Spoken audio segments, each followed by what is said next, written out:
আমি বলতে চাই যে আমাদের যারা ইন্টারিম রয়েছেন আপনাদের চিন্তা করা উচিত, যারা দিল্লিতে পালিয়ে গিয়েছে তারা প্লেনের ভিতরে জায়গা পেয়েছে, কিন্তু কাবুল থেকে যারা ওয়াশিংটনের উদ্দেশ্যে রওনা দিয়েছিল তাদের সকলের জায়গা কিন্তু প্লেনের ভিতরে হয় নাই।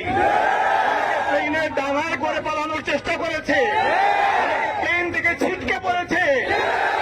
আপনারা যে প্রজেক্ট হাতে নিয়েছেন এটা দিল্লির দালালির চেয়ে ভয়ঙ্কর হবে পরিণতি। থেকে পিছিয়ে আসুন। আপনারা কখনো মানবিক করিডোরের কথা বলেন, আমাদের চিরাং বন্দরকে আপনারা লিজ দেওয়ার কথা বলছেন।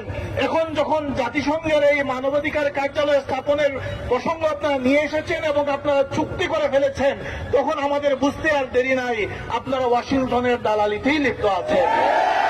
আপনারা সাবধান হয়ে যান।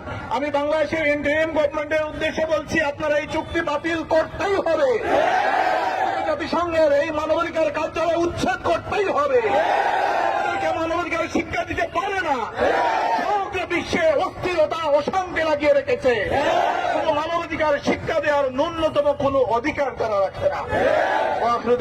আলহামদুলিল্লাহ রাব্বিল আলামিন।